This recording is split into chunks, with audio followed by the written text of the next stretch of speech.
വ്യവസായത്തെക്കുറിച്ചുള്ള ഗുരുവിന്റെ വീക്ഷണം പ്രാവർത്തികമാക്കുമെന്ന് മന്ത്രി P Rajeev.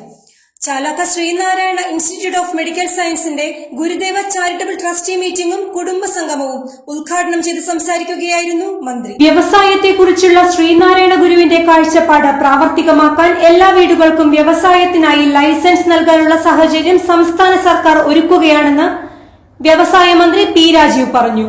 Chalakka Sreenarayana institute of medical സയൻസിന്റെ ഗുരുദേവ ചാരിറ്റബിൾ ട്രസ്റ്റി മീറ്റിംഗും കുടുംബസംഗമവും ഉദ്ഘാടനം ചെയ്ത് സംസാരിക്കുകയായിരുന്നു മന്ത്രി. വിശ്വാസം, വിദ്യാഭ്യാസം എന്നിവയെക്കുറിച്ചുള്ള സന്ദേശങ്ങൾക്കു ശേഷം ഗുരു ആഹ്വാനം ചെയ്തത് ഇനി വ്യവസായമാണ് വേണ്ടതെന്നും ഈ സന്ദേശം ഉൾക്കൊണ്ടുകൊണ്ടാണ് മഹാകവി കുമാരനാശാൻ ചെങ്ങമനാട് വ്യവസായം ആരംഭിച്ചതെന്നും മന്ത്രി പറഞ്ഞു. കളമശ്ശേരി മണ്ഡലത്തിന്റെ പ്രത്യേകത ഒരു ഗവൺമെന്റ് മെഡിക്കൽ കോളേജുണ്ട്, ഒരു പ്രൈവറ്റ് മെഡിക്കൽ കോളേജുണ്ട്. അങ്ങനെ അധികം നഗരങ്ങളൊന്നും അത്രയും അല്ലാതെ ഇപ്പോൾ എറണാകുളത്ത് തന്നെയുള്ള 2 മെഡിക്കൽ കോളേജും ഈ മണ്ഡലത്തിൽ തന്നെയാണ് ഇപ്പോൾ നിലവിലുള്ളത്. ആദ്യത്തെ ബാലാരിഷ്ടതകളെല്ലാം മറികടന്ന് ഇപ്പോൾ മികച്ച രീതിയിലാണ് മെഡിക്കൽ കോളേജ് പോയിക്കൊണ്ടിരിക്കുന്നത്.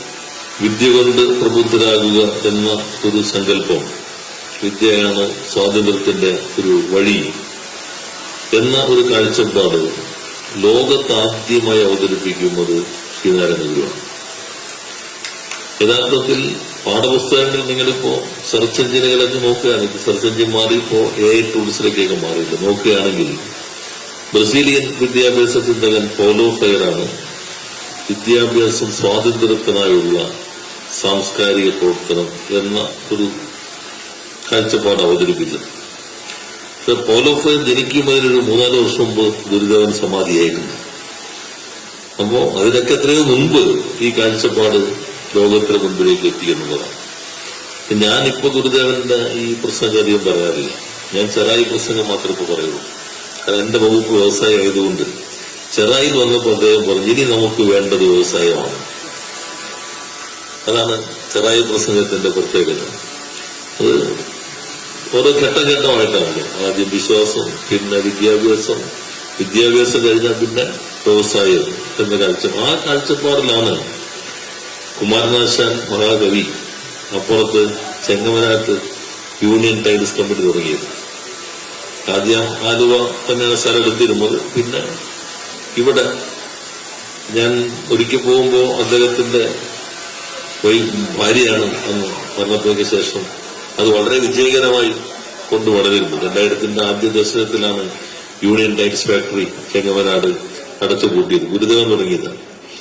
ഗുരുദേവനാണ് എന്റെ അതിൽ പങ്കെടുക്കുന്നതിന് വേണ്ടിയാണ് അദ്ദേഹം വരുന്ന വഴിക്ക് ആദ്യം റോഡ്, പിന്നെ ട്രെയിൻ, പിന്നെ കായൽ, പിന്നെ വീണ്ടും ആലുവ ഇറങ്ങിയിട്ട് ആലുവ ട്രെയിൻ, പിന്നെ വീണ്ടും എങ്ങനെയാണല്ലോ യാത്ര വന്നത്. ആ യാത്രയിലാണ് കുമാരനാശാൻ അപകടത്തിൽ ഈ ടൈൽസ് ഫാക്ടറിയുടെ ബോർഡിൽ പങ്കെടുക്കാൻ വേണ്ടിയുള്ളതാണ്.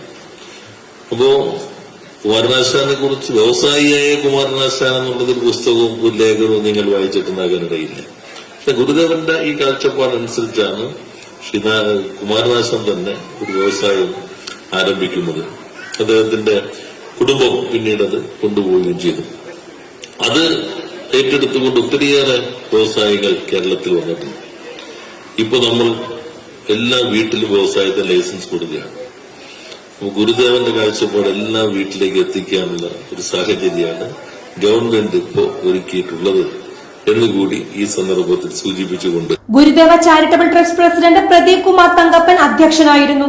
Trust secretary KD Venugopal, Gurudeva charitable trust സ്ഥാപക president doctor KR Rajappan, MG Pushpakaran, AV Anoop, doctor Chandramohan, professor doctor PA Sethu, AP Sadanandan, KK Karnan, Sudhakaran Polassery എന്നിവർ സംസാരിച്ചു.